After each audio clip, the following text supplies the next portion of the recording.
Welcome, brave listeners, to the Next Level podcast, the podcast that will push your business to the next level.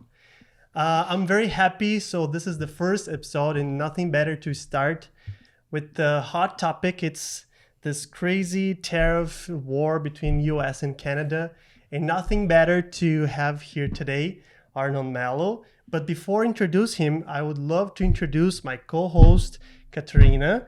Catarina, thank you very much for being here. Oh, it's my pleasure. And accept this invitation to be the co-host for this crazy podcast. So if you are a business owner, or if you want to learn a little bit more about entrepreneurship, hit the follow button because this is your podcast. So guys, thank you for being here. Thank you for accept this invite to talk about this hot topic. It's this tariff. So Arnon, if you'd like to first introduce yourself a little bit to everyone, understand who is Arnon Melo, I'll be more than welcome. Perfect. Thank you so much for having me. This is amazing. My name is Arnon Melo. I'm the president founder for my company, MELLOHAWK Logistics. Now 22 years in Canada and also in the U.S. And I'm also the current president for CIFFA, the former name, Canadian International Freight Forwarders Association, which is now called CIFFA Corp. And it's a 75-year-old association in Canada that basically regulates all the cargo agents and freight forwarders and customs brokers and warehouses in Canada. Beautiful. So I believe we're talking with the right guy to discuss about this, I hope this so. subject, right, Catarina? We'll see. So if, Catarina, this is the first episode, if you want to introduce a bit yourself as well, I think everyone, it would be awesome to know a bit more about you. Okay, thank you. Who is Catarina? Yeah, Catarina. My name is Catarina von Maydell. And the way that we know each other is from George Brown, which is where I teach part-time. Doing strategy courses, or mostly strategy courses.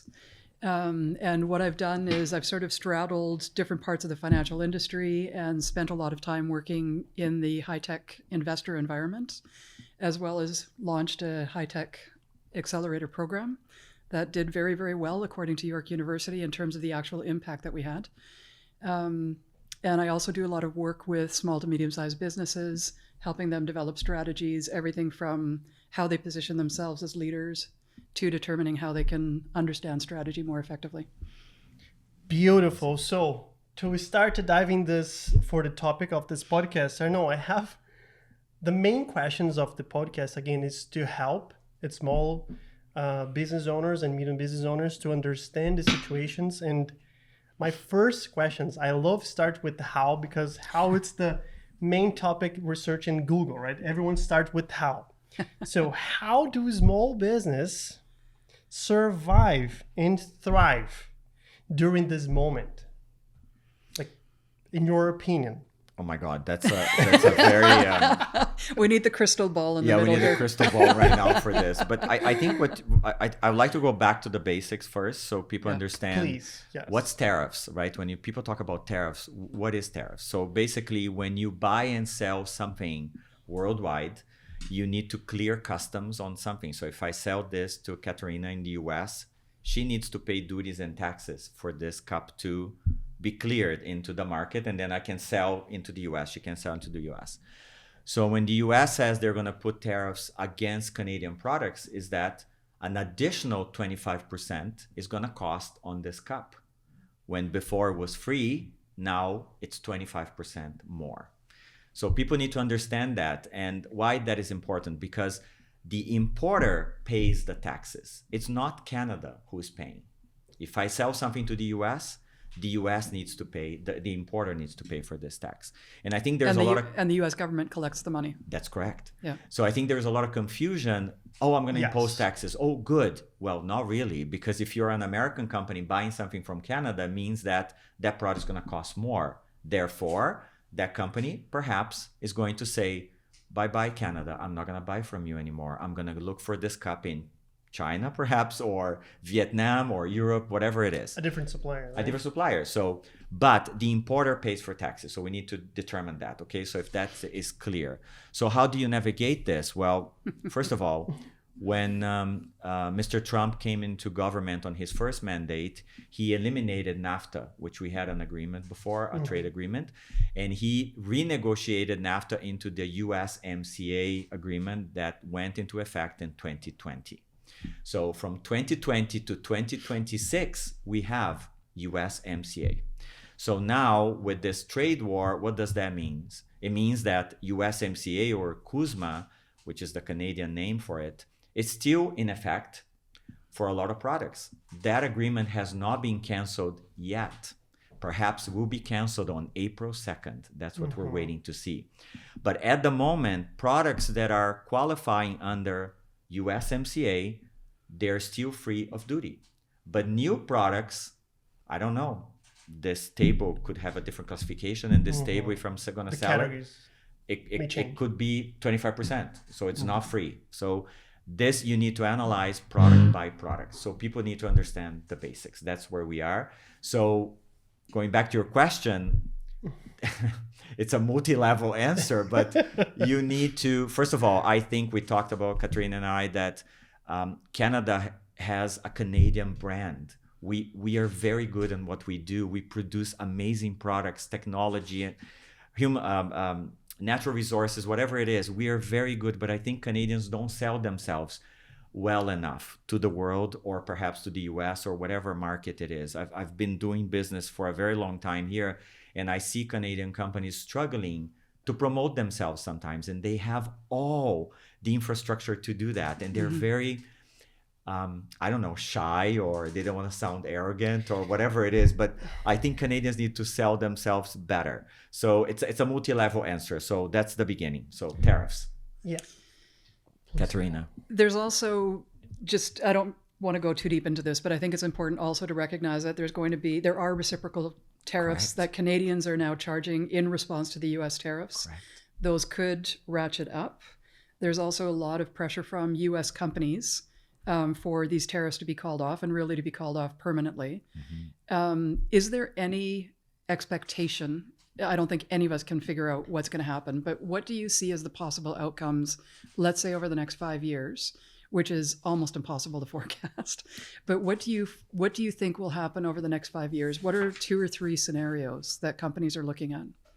I think first of all, I'm hoping, I'm really an optimistic person, that all this pressure from the international community, from Canada, from, as you said, American companies who are now going to have to pay more for steel and aluminum and lumber from Canada, it's gonna create a recession in the US. I mean, these prices are going to go up. So hopefully pressure in the market will kind of renegotiate these tariffs and not cancel the USMCA, the CUSMA or USMCA agreement, because I think that's going to be a total disaster. Because if across the board everything is 25% in both sides, then, well, maybe forget US market for Canadians. Canadians are going to have to look somewhere else. And I think also the damage in terms of the animosity, right? Canada has been an ally, US has been an ally, is our biggest trading partner. We are friends, we business partners. And I think that at the moment created this atmosphere of like absolutely isolating, voiding everything with a US flag on it. I don't want to touch it. And I think that's very bad in terms of energy, in terms of business, in terms of our personal lives. I don't think it's a good moment, and I hope it doesn't continue. So in the next 5 years, hopefully he won't push forward this, and vice versa. Less than in 5 years, Canadian companies are going to remember that Europe, with the CETA agreement, the comprehensive economic trade agreement, it is a market that has been very strong with Canada since 2017 when it came into effect, is zero duties on products made in the EU into Canada. We have clients that we import daily from Europe, from, I don't know, perfume, clothing, shoes, whatever you want, and machinery, and it's duty free. So it's a huge market, could be a potential stronger partner for Canada. And I think Canada needs to start looking for South America, more Asia, Europe. Definitely, they need to understand what these agreements mean in order to import their products in a lower rate of duty in these countries. and Sorry, more I'm reliable. not sure if I answered that, but it's hard to answer. No. It's impossible to answer that. What I would summarize, and if you can just sort of play it back, I think we have to, what's the expression? We have to plan for the worst and hope for the best. Yes. Yeah, plan for the worst is that the relationship is done with the U.S., and hopefully that's completely wrong. Yeah, I agree. But the damage is done. So even in the most hopeful, I think we're never going to go back to where we were before. I agree with you completely. And I at this moment, I look back at the COVID times, you know what I mean? Where we were all like, we didn't know what was going to happen. We're going to lose clients. Everything's going to shut down. I'm not going to be able to do anything. I feel isolated. It kind of takes me back to that moment a little bit, but of course, in a more dramatic way. Yeah, I think. but I make some notes here of what you said, and I would like to highlight what did you say about the Canadian behavior of do business, right? And I believe moments like this, like we're from Brazil, right? And we learn in our country that we have to be creative to survive in the Brazil environment. And I believe in moments like this one that we are living right now here in Canada, some, not all, but some entrepreneurs and business owners, they have to open their mind a little bit to start a lot, to not say a lot, but to be a bit more creative. I'm not going to say aggressive, but maybe creative, like to innovate in the way to do business, the way the approach to make sales, the approach to do marketing. Yeah. But they have to change. I'll not say how, but definitely I can answer that when. It's now, right? It's a good. Hold on just a second. I need to say this, especially to you brave listeners tuning right now. If you are listening to these conversations and feels like, damn, I need to think it differently about how I run my business here in Canada, then you are exactly who I want to talk to. Because the truth is, only small fractions of business owners in these countries are operating with the global mindset, with the strategic clarity, and with the courage to challenge how things have always been done. That's why we create Next Level Business Academy, and this June 6, 7, 8, we're opening the doors for intensive hands-on training experience, where we'll all go deep into how to shift the mindset from reactive to proactive, how to scale your business, how to lead with the kind of clarity and confidence that fuels real growth. So whether you are an entrepreneur or executive or a founder just getting started, this training is for the builders of a Canadian economy, peoples like you. So if you're ready to stop playing small and start to think in the new level, scan the QR code here and click in the link into this episode descriptions, and your commercial team will reach you. So again, June 6, 7, 8, 3 days that could reshape the future of your business. So let's go back to the podcast. Yeah, Catarina and I were talking earlier that we find Canadians, they're very, I'm going to say conservative, or they want to play safe. They don't want to adventure. We're talking about language, for example. I have a lot of clients that tell me, oh my God, I say to them, your product will go really well in Brazil or Chile or Peru. And they go, well, but it's a different language. Mm-hmm. I'm not sure if I can go there, if I can speak it. I said, well, you can hire a newcomer to Canada that can help you, right? Like we have 19 people from all over the world, and that really set our company apart. But I think Canadians need exactly what you said. They need to be more, take more risks perhaps, or use or see what the services of Canada are available in these countries to help them penetrate this market. And a lot of companies don't know about the Trade Commissioner services. They don't know about EDC, and maybe they need to know more about what Canada can do for them for free. For free, people. Yeah, it's magic. I mean, when I was running the accelerator program and working with the high-tech entrepreneurs, it was amazing how many services were available for free, paid for by taxpayers. Exactly. Helping companies go international. I've lived and worked in 6 countries. 6 countries on 3 continents. And there's always Canadians there doing business, but it's a really small group. And my entire life, I grew up in Western Canada, and my entire life I've been hearing, we need to diversify our economy. We need to diversify our markets. You've been hearing exactly for how long? For how long have you been I'm only here? 20 years old. Of so course you are. You look amazing. Thank you. I thank your optometrist. Yes. So so we've talked about this for a very long time, and we've had the luxury of having the American market so close. But again, to echo what you're saying, is the benefit that Canada has with so much multiculturalism is that we do have access to different cultures in so many different ways. Yes. And what I found is that when I'm going to speak about Canadians in particular, but when I saw Canadians go overseas, usually the ones who integrated the best were the ones that were just there to have fun. They were the ones with the most open mind. And it's not that they weren't busy necessarily, but it's just they had this open mind and were able to learn the language functionally and were able to understand the culture functionally. And each country will be different because obviously to figure out China takes a little bit longer for a Canadian than it is to go to Europe. But just by opening our minds a little bit and becoming comfortable with being uncomfortable, it actually is very possible. So in some ways, I think there's a real silver lining to this situation, because maybe we will finally start diversifying in ways that would really benefit us for many reasons. It will push people to really say, oh my God, I gotta wake up here and get on the plane and go to these countries and shake hands, because it's not only what people have to remember. Business today and always, an email and a phone call, you can't just do that. You need to actually go meet, look people in the eye, shake hands. They're going to find out about your family, your dog, your kids, whatever. And that's how you close the deal, because people relate to people. So that is so important. I'm proof of it. I mean, everywhere I go, it changes the dynamic. Even if I know that person for 5 years, but I never met that person, the next day I'm going to get more business from him. I know, because we connected. And if there's a navigator, somebody who can help you sort of navigate what's happening. When I lived in Japan, which is the first place I lived as an adult internationally, there were some I loved living in Japan. It was amazing. But every so often we turn around and we're just like, these people are nuts. What's wrong with these people? Right? And then somebody who'd either been there for a longer period of time or understood my perspective relative to what I was seeing in Japan, they would explain to me the history or where this came from. And all of a sudden I was like, oh, totally makes sense. Okay.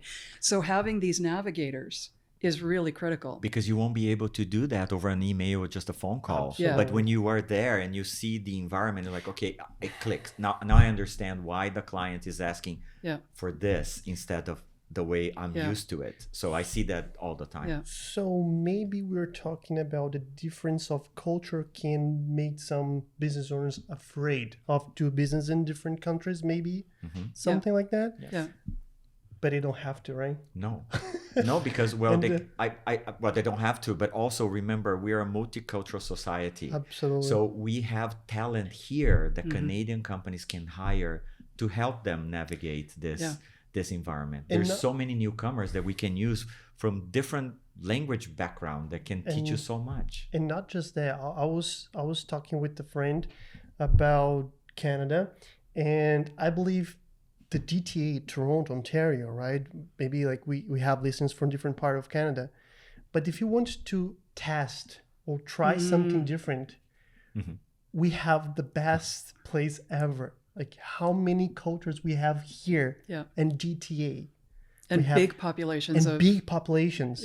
And you can also start with the Chamber of Commerces, as you know, the events that they organize. Every country has a Chamber of Commerce that do events to promote the culture and business of their country. You can participate, and Toronto is a perfect example. I mean, we do a lot of business with the Brazil-Canada Chamber of Commerce, the BCCC here, and it's, they teach you how to do business in Brazil. So you can go to any chamber, Germany or whatever, and learn, okay, how do I get there, right? So right here.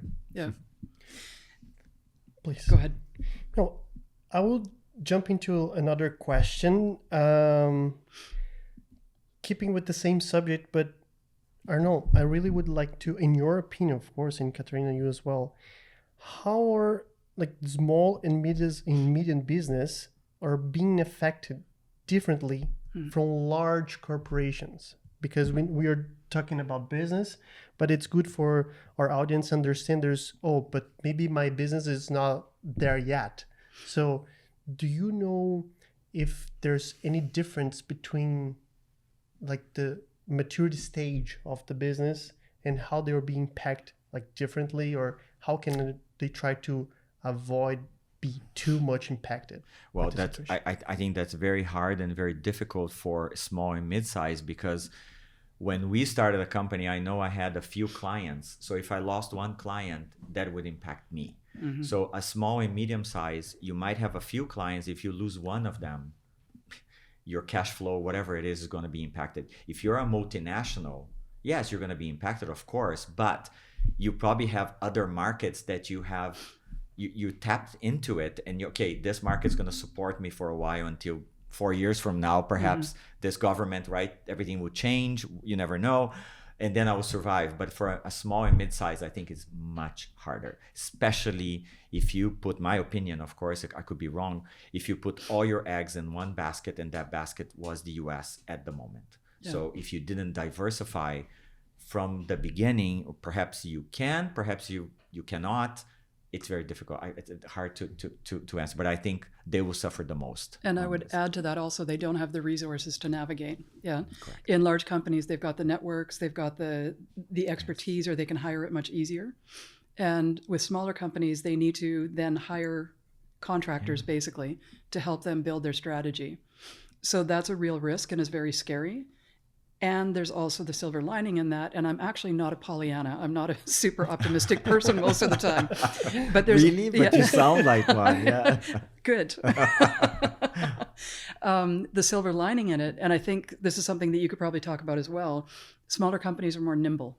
Yeah, if they're willing to learn in this environment that we're in, I think the greatest competitive advantage, and I mean, many top business leaders have said this, the biggest competitive advantage is the ability to learn and the ability to adapt, to actually change things. Yeah. And we're in an environment where a lot of experimentation is going to be required, because I agree.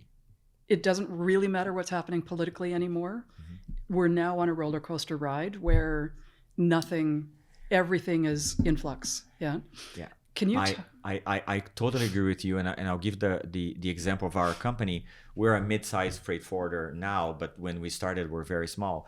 But we always have been flexible with our agents worldwide when they needed something done immediately. Yeah. Arno, I need you to pay for this for me immediately. I don't want it to go to 3 channels of finances to approve a payment. So we were able to do and solve the problem right away, because every day that went by, it cost them $1,000 of storage or whatever on a particular shipment. Being flexible, I think you're right. It's very, very crucial. And okay, that didn't work. Try again. Try over here. Like, did you modify your product perhaps? You know what I mean? You created components from other places. Did you really speak to your customers? Did you really understand what your customers really want, or your potential customers? Yeah. And I think on this topic, I wanna go in and say it and do the sale here for our freight forwarding community and customs brokers that CIFFA represents, but I'm a freight forwarder. Mm-hmm. So the knowledge that we have going on different markets can help clients also navigate that market. So a client comes to me and says, I want to send something to Norway. Okay, I'll ask my office in Norway, can you tell me the duties and taxes for this product? Can you tell me how it works? And then I can go back to my client and tell them or teach them, okay, this is how you do it. Your documents need to be this way. So use a freight forwarding and a customs broker to also guide you on learning a market for you. Don't try to do it alone, because it's very difficult. I know you have ChatGTP and you have a bunch of stuff, but that doesn't tell us everything. No, well, not really, but which is a good point of sourcing in Google. But classifying goods is something very specific. You need to work with someone from that country that is doing that every day and understands their own Can you laws. give a little overview of what freight forwarding actually is? And then could you also tack on what the value add is that your company or other freight forwarders would do in addition to the technical work of freight forwarding? Amazing. Perfect. So Peter Hawkins, my vice president, my partner, says that a freight forwarder is like a travel agent for cargo. Oh, beautiful. So you go to a travel agent to book your vacation. You go to a freight forwarder to book your freight to move to different countries. Why? Mm-hmm. Because we have an account with every airline possible, every steamship line possible, and we have the licenses and insurance to move any cargo worldwide. So basically it's a one-stop shop to moving freight.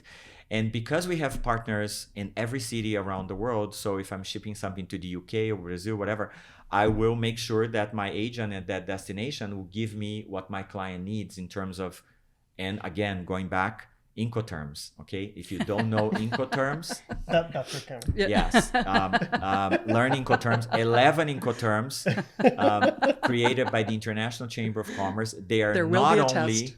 They're not only FOB and CIF, so you need to know if it's the transfer of risk and cost when selling a product. So you need to know that. So a freight forwarder will guide you, look at your documents and say what you're trying to do with that product and give you a rate based on the weight or volume of that shipment. That's what we do. And of course, customs brokers, they're the ones that will finally clear, but the Incoterm will determine who will pay the duties and taxes on this cup. Not necessarily you as the shipper will pay. You should never pay on behalf of your client. It should be your client importing this that's going to pay to get the product into their own country. So that's what freight forwarders do. Did I answer that question? You did. I love that expression of the travel agent. Travel agent for cargo. There you go. So, and what's the added value that your company adds and other freight forwarders probably could? Some freight forwarders could also. So now talking not only about us, but also CIFFA, the association in Canada that I mentioned. So we bring insurance, knowledge, cultural knowledge and partnership with agents all over the world that will tell me, for example, what the reality is perhaps on the market that you're trying to penetrate. You're trying to sell wine to a specific country. Well, my agent can say to me, well, Arno, Norway, importing wine is very difficult if you're going to need these types of licenses. So the knowledge value that we can give I'm going to say the basic level for free. So it's not that we're going to charge for this. So it will help you make a decision. And then, of course, you're going to need the Trade Commissioner Services, EDC. All those agencies are there to give you an in-depth analysis of that country as well in terms of product. But a freight forwarder bring an immediate, I think, hands-on approach to moving cargo. Yeah, I prepare a question to you, but I love the way that you already answer. It's how should business owners adjust their supply chain and the risk they're doing by their own? And I think you're totally answer and you give the importance to have a company that has the knowledge. Yes, and the ways to do that. The same that we did during COVID. We gave our clients updates on a daily basis what was happening worldwide in terms of the movement of cargo and the delays and whatever was happening. Countries were shut down, whatever. Here, it's a tariff issue. It's a shift. I mean, goods are moving. Prices of freight dropped substantially in the last month because of this war. Goods are not moving out of China. There is no equipment moving there. Prices of freight from China are $1,800 for a container now into Toronto. So speaking to a freight forwarder or somebody involved in logistics can also give you a sense in terms of cost of moving goods and how the market is.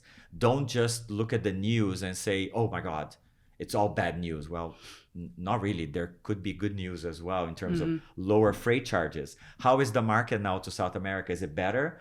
When it was, I don't know, $8,000, $10,000 for a container, and now it's down to $3,000. So all of this plays on your negotiation. If you're selling a product to a client, you can say to them, I know that's going to cost me $3,000 to get a product to you, better than, I don't know, 2 months ago. So speaking to a freight forwarder brings that knowledge. Beautiful. Do you want something to add? Go ahead. And I prepared something that I really would like to share with all audience. It's a map. I'm going to share this map to everyone that comment in this podcast. It's just let me find here. I'm not sure if I think I just lost. But there we go. Here. So that's Arnon. Just to let you know, I learned this map that I want to share with everyone in the audience. This PDF. It's a map and the way to understand your business in the broad side. And I'm very glad to be seated right outside of the person that teach me that. Right, Catarina? Yeah, because you definitely need a teacher. Absolutely. That's very important too. Absolutely. And that's beautiful because, again, right now we are discussing about the tariffs war, right, between Canada and the U.S. and how this can impact if you look into the screen at the beginning of the chain, like your supplier, and if your supplier like are being affected, how this can go through your whole company, and understanding like the politicals situations it's going now, and the economy, and how all of this can affect your business. It's very, very important to understand that map, right, Kay? So the reason I developed this map was to save myself in university the first time around. I was not a good student for the first 2 years in economics. And then I got to the third year and all of a sudden I was interested. So I had 3 years of economics to learn and I had to find a way to do that. So the way that I use this map with clients that I work with is to help them see different perspectives. So it's really, if we're talking about supply chain issues, do you really understand your supply chain? Do you really understand the different mechanics as things go through it? And I'm sure you probably talk to people all the time where they're like, oh, I didn't know that about my own supply chain, right? And it also allows people to think about what should we be doing inside of our companies versus what do we outsource upstream? Or it's also thinking about, are there different ways to get to our customers? And what we talked about earlier on about how people enter markets, really the first thing people always have to think about is who are the customers, what do they need, how are they unique? So technically we should always start from the user side of things and work our way up. And the reason that I put the steeple thing on top, which is just a trend analysis tool, this is the current version of the trend analysis tool, is a lot of people always think about pieces of their business. They rarely think about the whole system that we're working in. Yeah. And given how volatile our world is now we have to think systemically. We don't have a choice anymore. Yes. Yeah. I am so happy that you brought this. I mean, I never seen this map. It's fascinating. I will for sure. I want a copy of it. But I speak to a lot of events, and it's surprising to me that people that are manufacturing something new or trying to penetrate in a different market, they don't because you're on the back. Think about logistics or supply chain in their plan necessarily. Yeah. They think about developing the product, marketing the product, selling the product, but they're like, oh, and then they think about logistics, which to me, I think logistics has to come in like early on in terms of Absolutely. how more product I move, cheaper it gets per product. Not like, quantity. There's the basic stuff, and it's surprising to me that people don't think that way, and I'm so glad you brought that up. Everybody focuses on one thing, Correct. Like when I was in the high-tech environment, everybody was thinking about the product. Oh, the product is amazing, and it's like, who's your buyer? Exactly. Oh, I build the product in the field of dreams, then they come. It's like, yeah, it doesn't work that way. Or part of the product. Yeah. Right? Yeah. So everybody's got their bias as to where they focus. Yeah. And the more that I get people to sort of do this whole map, and there's usually ways I introduce it to people rather than giving them the whole map, because it can be pretty overwhelming. So it's really trying to get people to very gradually sort of keep expanding what they're looking at. Yeah, and what they're thinking about. And again, talk to professionals that can give you the basics, so you can say, oh, if I ship a container, it's going to be much cheaper than I ship one skid of that product. So, it depends, volumes. And going back to the statement I made earlier on, that the people who are going to be most successful in this environment are the ones who can learn and adapt the best. What that really means is they need to have that systemic perspective. Yes. Yeah. And they don't need to have answers. There's too many people who think that I need to become an expert in this. But really what I think people need to become experts in is asking good questions to understand their whole environment and their, where their opportunities are. And then hiring people who really understand the specifics and have their ear to the ground so that you can give the clients current information. Correct. And also be able to say, if you're going to be working in Brazil, and I know that you work in many, many other countries, but if you're going to be working in Brazil, here's some trends that we're picking up on. We don't yet know where they're going to go. And then what the business person can organize that thinking and think, okay, what does that mean for me? And if I'm still exploring which market to go into, what does that mean in terms of where the best opportunities are for me? Yeah. Yeah, I think sharing knowledge. Yeah. I mean, I say getting knowledge from different parts is important to build the sense of where you're going to go. So Beautiful. So, Arnon, to wrap up like this podcast, I love spending this Okay. time with you. Thank you I so know, much for having me. It's, Oh my it's God. already passing. We are the limit. We can talk for hours. Absolutely. And this subject, it's very, very important to everyone. I would like to go for final insights to wrap up. I make some notes for everything like that we talk here, and I believed that Canadians now again have to open their minds a little bit, understand the situations, everything it's happening like across Canada, in US. I got here. It's a great opportunity to make business with different countries, right? Starting like giving this tip and advice to everyone to go at the Chamber of Commerce, different countries. We have the Brazilian Chamber of Commerce. It's a great place to meet people, and but having this open mind approach to do business, and how important is talk to specialists, right? And I'm glad to have these conversations with you. I know you for a while, and I know there's a lot of knowledge about this field. You run your company for 22 years old. Yeah, So- I like freight forwarding because it's never boring. Like if you want a profession that you're never gonna be sitting looking at the clock like, oh, I'm gonna go now. It's logistics, it's freight forwarding, because it changes every single minute. And of course now we are consumed by learning all over again all these changes, and it's exhausting, but it's necessary. So I think just like us, everybody else watching, you need to share and get information from specialists, so you know how you're going to navigate, because tomorrow everything can change, and then everything that we discuss here today, tomorrow it could be a different story. So Beautiful. it changes every single minute. And you have your company, so you're also an entrepreneur and a business owner. Yes.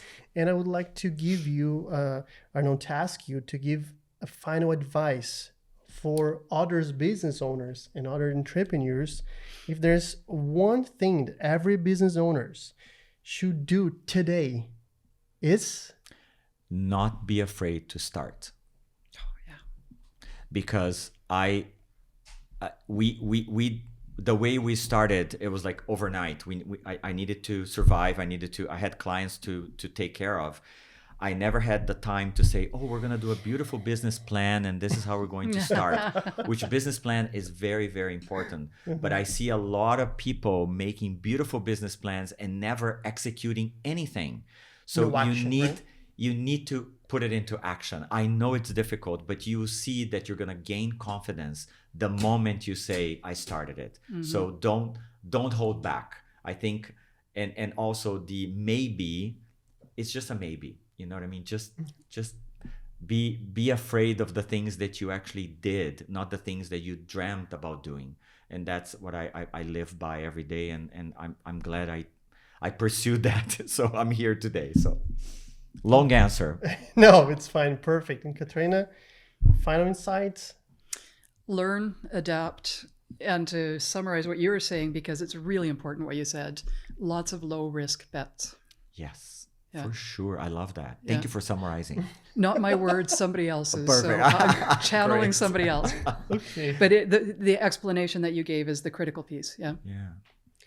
Beautiful. So if you enjoyed these conversations, please make sure to subscribe and this channel and Spotify and your YouTube and all your social medias that I'm going to let here and at the screen. Thank you so much. I see you in your next episode. Thank you.